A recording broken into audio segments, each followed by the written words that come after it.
So I feel like there's this misconception that you have to work really hard at Amazon FBA, and if it's going to be right, it has to be, every little detail has to be perfect. And there is some truth in that, but I think for the most part, people are playing the game of Amazon FBA on hard mode. And all I did was open up the menu, I had pressed start, and just lowered the difficulty to easy mode, and I'm still playing the same game. But the enemies aren't as difficult, there's not as many enemies, and I find more gold in every chest. And so I know that's a silly video game example. I like video games, by the way. But I really did just start doing that. And hopefully over the course of this video I can explain that to you and get you to understand that. So where you might be at now is that there's a whole world of opportunity out there if you're growth-minded or if you're scarcity-minded. I have to do something now or else I'm going to waste this opportunity. I won't have this opportunity. Gosh, why am I so slow at this stuff? And blah, blah, blah. I have to rush into the things. And there's another lane altogether that is just the middle way, as Buddha would put it, right? You don't have to renounce everything, right? It's not the art of renunciation of like, I can't do anything good.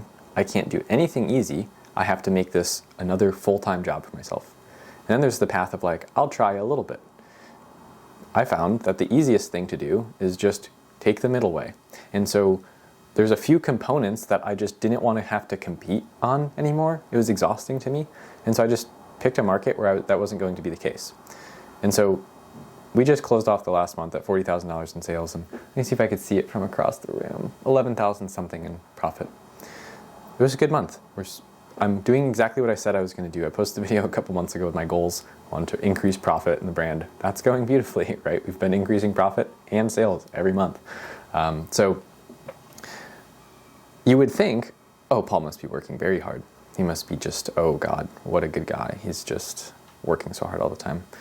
Smart young man. No, actually, no. I've been working very little on that actual aspect of the business. That's almost been taking care of itself. And I wanted to build a business that was that way. I actually enjoy working on it the amount that I do. And if I don't feel like working any more on it, I'm also okay with that too. I'm not a proponent for grind culture.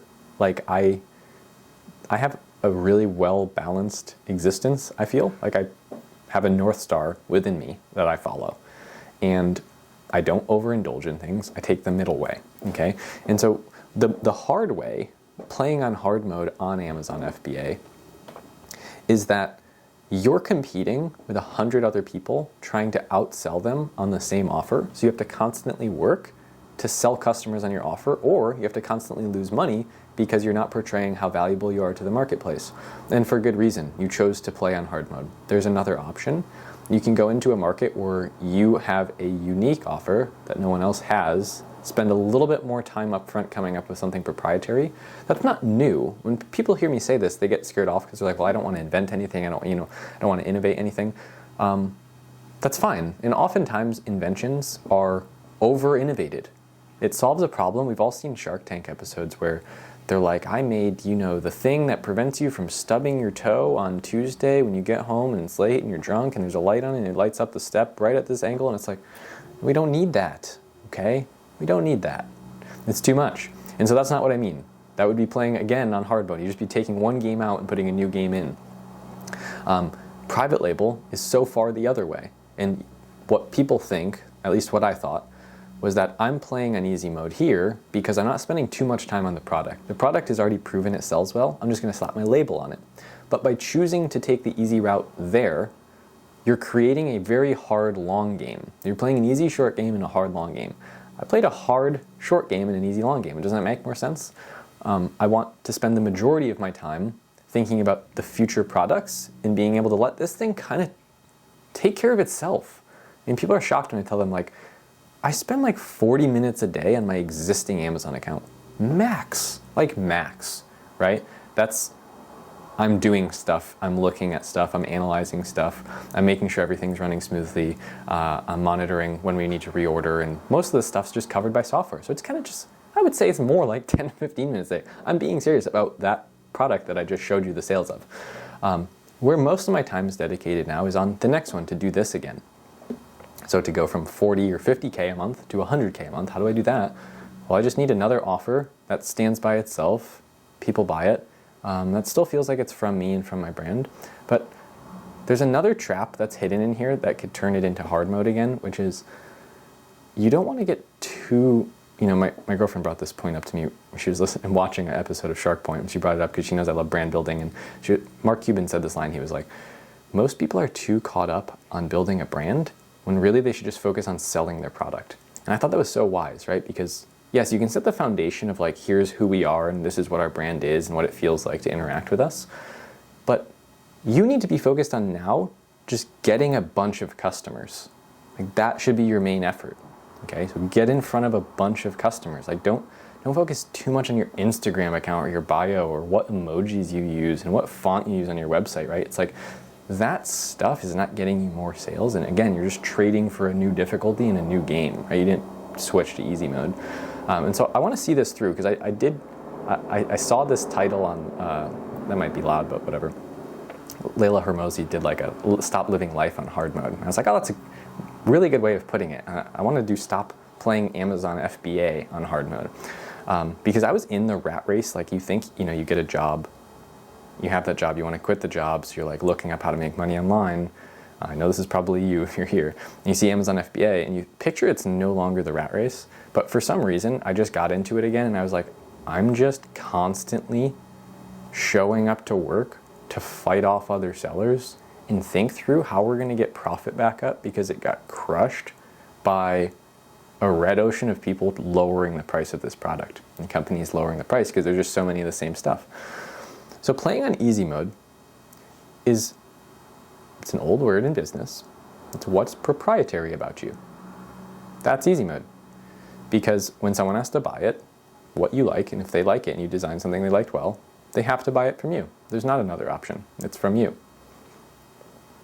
That's easy mode. That's what I did. And so it's not that I did anything revolutionary. I have great packaging, I have great listing, great creative elements and photos and whole 9 yards. Product's fantastic. But isn't that obvious?